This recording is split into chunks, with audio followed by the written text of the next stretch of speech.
Bismillahirrahmanirrahim. Assalamu alaikum. Welcome to my channel. Please subscribe, like, share and comment. And if you have problem in data analysis, you may contact my on my given email address. Last time I have discussed about how to we can construct a structure model in Smart PLS, and that was actually my first part of that video. In the second part of video, I am going to explain that how we can explain the first structure model results. तो हमने जैसे कि last time जो model run किया था, वो model कुछ इस तरीके से था, जो हमने प्रीवियसली जो है उसको रन आउट किया और उसके जो है वो रिजल्ट्स फाइंड किए थे। तो मैं इसको ज़रा यहाँ से वंस अगेन इसको रन करता हूँ ताकि आपको ये आइडिया हो जाए, और उसके बाद हम इसके जो रिजल्ट्स हैं उनको एक्सप्लेन करते हैं कि हमने ये रिजल्ट्स जो है वो कैसे जनरेट किए।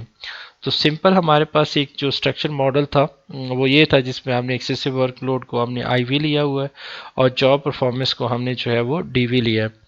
तो मैंने जैसा कि बताया था कि हम जब भी रिजल्ट कैलकुलेट करते हैं, और ये क्योंकि हमारे पास रिफ्लेक्टिव स्केल्स है, तो रिफ्लेक्टिव स्केल्स के अंदर हम कंसिस्टेंट PLS एल्गोरिदम को यूज़ करते हैं। तो कंसिस्टेंट PLS एल्गोरिदम के अंदर हमारे पास दो ऑप्शन आती है, एक कंसिस्टेंट PLS एल्गोरिदम है और एक कंसिस्टेंट PLS बूटस्ट्रैपिंग है। इन दोनों में क्या डिफरेंस है कि कंसिस्टेंट PLS एल्गोरिदम सिर्फ हमें वेट्स या वैल्यूज़ या बीटा वेट्स देता है, लेकिन जब हमने उनकी सिग्निफिकेंस देखनी होती है, उनकी कॉन्फिडेंस इंटरवल को देखना होता है, तो देन हमें PLS बूटस्ट्रैपिंग यूज़ करना पड़ता है। तो फर्स्ट ऑफ ऑल मैं इसमें कंसिस्टेंट PLS एल्गोरिदम को रन करता हूँ। सिंपली हम इस पर क्लिक करेंगे और क्लिक करने के साथ हमारे पास एक जो है वो डायलॉग बॉक्स जो है वो ओपन हो जाएगा। इस डायलॉग बॉक्स के अंदर हमने PLS पार्शियल स्केयर पे जाना है। यहाँ पर हमने पाथ को चूज़ करना है, क्योंकि अभी हम फैक्टर एनालिसिस नहीं कर रहे हैं, हम सिंपली पाथ पे जाएंगे और वेटिंग्स के अंदर हमने कोई चेंज नहीं करनी और सेटअप में भी हमने कोई चेंज नहीं करनी। सिंपली हम पाथ पे सिलेक्शन करके इसको स्टार्ट कैलकुलेशन पे क्लिक कर देते हैं और जस्ट इसको रीरन करना पड़ेगा। मैंने इसको फौरन से क्लिक करके तो ये स्टॉप हो गया था। तो सिंपली हम इसको दोबारा पार्शियल लीस्ट स्क्वायर है, पाथ पे गए हम इसको और स्टार्ट कैलकुलेशन पे क्लिक कर दिया, तो अब ये खुद से जो है वो एग्जीक्यूट होना शुरू हो गया। तो इसने अपनी, क्योंकि ये सिंपल सा मॉडल था, तो सिंपल से मॉडल के ऊपर उसने अपनी जो है वो वर्किंग कर ली, और वर्किंग करने के साथ ही यहाँ पर हमारे पास एक रिपोर्ट ओपन हो जाती है जो कि हमारे रिजल्ट शो हो जाते हैं। तो अगर हम देखें तो जैसे हम अपने PLS स्मार्ट PLS को रन करते हैं, तो जो हमारे पास जो डायग्राम है जैसे रन होगी, तो साथ ही इसके साथ एक और मेन्यू, एक और विंडो ओपन हो जाती है, और इस विंडो के अंदर जितने भी रिजल्ट्स होते हैं वो शो हो जाते हैं। स्मार्ट PLS की इसमें अच्छी बात यही होती है कि जो तमाम हमारे रिक्वायर्ड रिजल्ट्स होते हैं वो सारे हमारे इस जो रिजल्ट रिपोर्ट होती है इसके अंदर हमें शो हो जाते हैं। तो हम इसको फ़ौरन से देख लेते हैं कि यहाँ पर हमें कौन कौन सी इन्फॉर्मेशन गिवन है और हमारे लिए क्या रिक्वायरमेंट कैसे पूरी करती है। तो जैसा कि मैंने अभी यहाँ पर कुछ चीज़ों को एक्सप्लेन करूँगा और बाकी चीज़ों को with the passage of time जो जैसे जैसे मैं वीडियोस के अंदर डिस्कस करूँगा तो फिर उन चीज़ों को ज़्यादा एलेबरेट करूँगा। लेकिन सिर्फ अभी हमने ये देखा था कि रिसर्च हम अपना जो है एक स्ट्रक्चर मॉडल कैसे बनाते हैं, और स्ट्रक्चर मॉडल बनाने के साथ उसके जो रिजल्ट्स आते हैं उनको हम कैसे व्यू कर सकते हैं या उनको हम कैसे देख सकते हैं। तो यहाँ अभी मैं पहले रिपोर्ट पे जाता हूँ और फिर बताऊँगा कि हम विद इन द डायग्राम अपने डिफरेंट रिजल्ट्स को कैसे व्यू कर सकते हैं और उनको कैसे चेंज किया जा सकता है। तो PLS एल्गोरिथम पे जाते हैं, तो सबसे पहले हमारे पास जैसे ही ये रन होता है तो हमारे पास जो पहली विंडो ओपन होती है that is a path coefficient होती है। तो अगर हम पाथ कोफिशिएंट के ऊपर भी क्लिक कर दें या फाइनल रिजल्ट्स में पहला पाथ कोफिशिएंट्स आता है, तो ये हमें पाथ कोफिशिएंट शो कर रहा है। अब पाथ कोफिशिएंट ये शो कर रहा है कि जो एक्सेसिव वर्कलोड का इफेक्ट जॉब परफॉर्मेंस के ऊपर है वो 0.377 है, यानी इसका जो बीटा वेट है वो 0.377 है। जबकि जॉब परफॉर्मेंस पे कोई नहीं था, एक्सेसिव वर्कलोड का एक्सेसिव वर्क पे तो नहीं होगा, तो डायरेक्ट इफेक्ट जो होगा एक्सेसिव वर्कलोड का जॉब परफॉर्मेंस पे वो 0.377 है। तो ये हमने इसने पाथ कोफिशिएंट दे दिया। अभी हमारे पास जो सेकंड ऑप्शन पे आ रही है इनडायरेक्ट इफेक्ट तब होते हैं जब मीडिएशन या मॉडरेशन होती है, जो अभी हम नहीं परफॉर्म कर रहे हैं, तो इसीलिए यहाँ पे कोई रिजल्ट शो नहीं हो रही है। टोटल इफेक्ट जो होता है वो डायरेक्ट और इनडायरेक्ट इफेक्ट्स का मिला के टोटल इफेक्ट आता है, क्योंकि अभी हमने सिर्फ सिंगल आईवी के साथ जो है वो इसको रन किया है, तो इसलिए यहाँ पर हमारे पास एक ही जो है वो पाथ शो होगा। हमारे पास ये जो है वो दूसरा पाथ नहीं शो होगा। इसके बाद हमारे पास जो है वो outer weights and outer loadings क्या शो करते हैं। जस्ट जी, तो हम बात कर रहे थे कि जो हमारे पास टोटल इफेक्ट है, टोटल इफेक्ट जो होगा वो पाथ कोफिशिएंट के साथ इनडायरेक्ट इफेक्ट को मिला के टोटल इफेक्ट होता है। तो क्योंकि अभी हमारे पास जो है वो सिंगल ही फैक्टर है, तो इसीलिए इसका जो इफेक्ट है वो सारा सारा जो है वो उसके टोटल इफेक्ट ही को शो कर रहा है। फिर सेकंड बात आ जाती है आउटर वेट्स की। आउटर वेट्स जो होती है ये फॉर्मेटिव स्केल के अंदर देखे जाते हैं, और अभी हमारे पास क्योंकि रिफ्लेक्टिव स्केल है तो रिफ्लेक्टिव स्केल में हम आउटर लोडिंग्स को देखते हैं। ये आउटर लोडिंग्स क्या होती हैं, इसको हम जब कन्फर्मेटिव फैक्टर एनालिसिस में, जो मैं नेक्स्ट वीडियो बनाऊंगा, तो उसके अंदर मैं इसको प्रॉपर्ली एक्सप्लेन करूंगा कि आउटर वेट लोडिंग्स को हम कैसे वेटेज करते हैं और इनको कैसे अपने फैक्टर एनालिसिस में या कन्फर्मेटरी फैक्टर एनालिसिस या मेजरमेंट मॉडल के अंदर हम यूज़ कर सकते हैं। फिर साथ लेटेंट वेरिएबल, ये बेसिकली लेटेंट वेरिएबल्स का को रिलेशन है, और ये को रिलेशन बेसिकली जैसे हम टेबल के अंदर एक जो होते हैं तमाम वेरिएबल्स के दरमियान को रिलेशन फाइंड करते हैं, तो सेम इसी तरीके से ये तमाम वेरिएबल्स के दरमियान जो है वो यहाँ पर को रिलेशन जो होता है ये हमें फाइंड आउट कर देता है। अभी क्योंकि एक ही वेरिएबल है और जब सिंगल वेरिएबल होता है तो उसका जो बीटा इफेक्ट होता है वही उसका को रिलेशन होता है, तो यहाँ पर इसका को रिलेशन जो है वो 0.377 ही आ रहा है। और इसके बाद रेजिड्यूज हैं जिनको अभी हमें ज़रूरत नहीं है, ये बेसिकली हर वो खुद से उसको रिग्रेस करके उसके रेजिड्यूज फाइंड कर सकते हैं। क्वालिटी क्राइटेरिया पर अगर हम आए तो क्वालिटी क्राइटेरिया के अंदर बेसिकली वो बेसिक क्राइटेरिया है जो उसमें हमारे मॉडल्स को जो है वो फिट होना चाहिए या मीट करना चाहिए।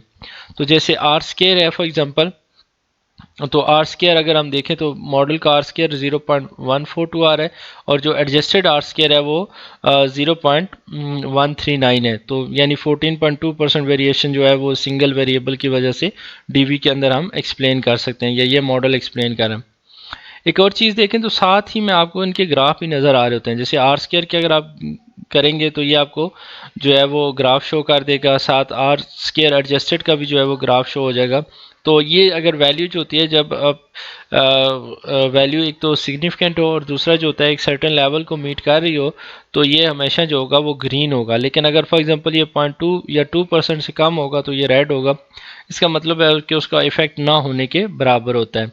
तो साथ में ग्राफ भी शो रहते हैं। एफ स्केयर की वैल्यू भी इसी तरीके से हमारे पास जो है वो सिग्निफिकेंट आ रही है, और एफ स्केयर की वैल्यू को भी आगे मैं एक्सप्लेन करूंगा जब मैं प्रॉपर मॉडल रन करूंगा कि इसकी लिमिट क्या होती है, क्राइटेरिया क्या होता है।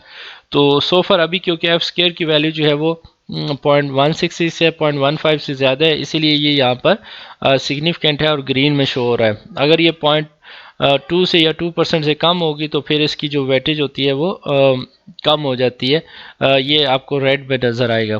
इसी तरीके से कंस्ट्रक्ट रिलायबिलिटी एंड वैलिडिटी जो हमारी मॉडल फिटनेस के से रिलेटेड होती हैं, जिसके अंदर हम अपने जो मॉडल के फैक्टर्स होते हैं उनके अंदर उनकी क्रोनबैक अल्फ़ा या जिसे आप रिलायबिलिटी कहते हैं उसको हम देख सकते हैं, और यहाँ पे रिलायबिलिटी इसकी आई आ रही है, रो भी है। इसको मैं मेजरमेंट मॉडल में इन चीज़ों को एक्सप्लेन करूँगा।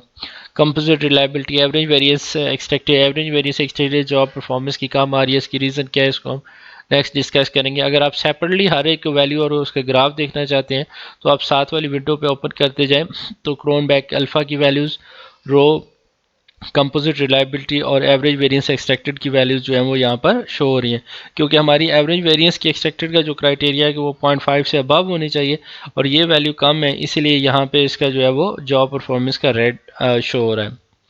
उसके बाद डिस्क्रिमिनेंट वैलिडिटी में आगे हमारे पास जो होता है वो जो क्राइटेरिया यूज़ होता है वो फॉर्नर लार्कर क्राइटेरियन है। इसके अंदर जो इसका रूल ये होता है कि इसका जो ये means MSV means shared value जो होती है, इसकी वैल्यू जो होती है वो उसकी को रिलेशन की वैल्यू से ज़्यादा होनी चाहिए, या जो आप सादा लफ्ज़ों में कह सकते हैं कि जो डायगोनल की वैल्यू है वो बॉटम की या रो जो है उनकी वैल्यू से या कॉलम की वैल्यू से कम होगी, तो फिर वो हमारा मॉडल फिट होगा। जैसे कि अभी इसकी जो है वो मीन्स के MSV की जो वैल्यू है वो 0.758 है, जो कि ग्रेटर देन कोरिलेशन 0.337 है।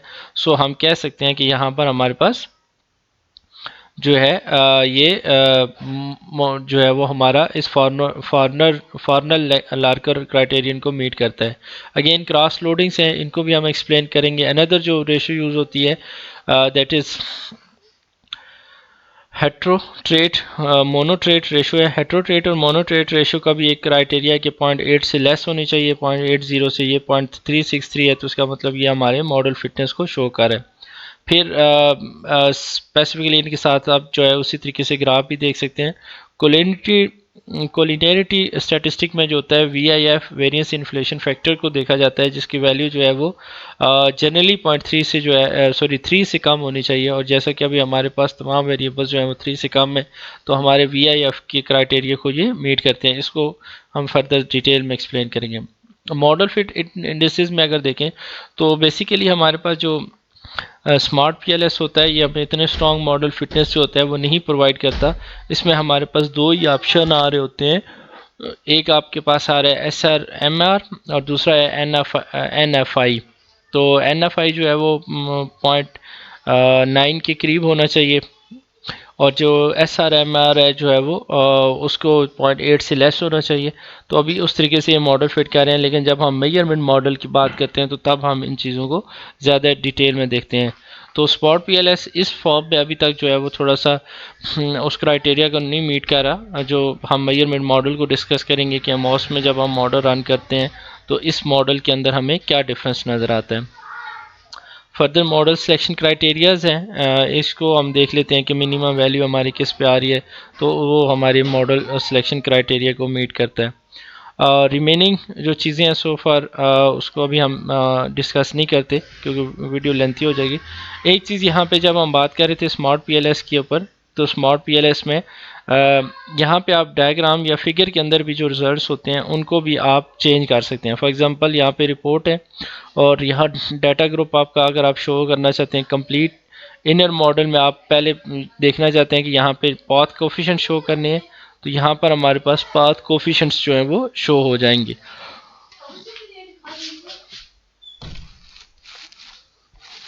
और सेकेंडली जब हम देखते हैं इसको कि अगर आप देखना चाहते हैं कि ये जो वैल्यूज़ आ रही हैं जो एरो साइड के ऊपर शो हो रही हैं, इनको क्या शो होना चाहिए, तो जनरली हम इनको आउटर लोडिंग के साथ शो करते हैं। कंस्ट्रक्ट वाइज अगर आप देखना चाहते हैं कि कंस्ट्रक्ट के अंदर ये जो विद इन सर्कल है ये क्या वैल्यू शो होनी चाहिए, तो यहाँ से चेंज कर सकते हैं। आप एवरेज वेरिएंस एक्सट्रैक्टेड भी शो कर सकते हैं, आप कंपोजिट रिलायबिलिटी को भी यहाँ पे शो कर सकते हैं, क्रॉनबैक अल्फ़ा को भी। और जनरली रिकमेंडेड ये होता है कि आर स्केयर को शो करें, तो आर स्केयर की वैल्यू यहाँ पे बता रही है कि ये 0.142 है।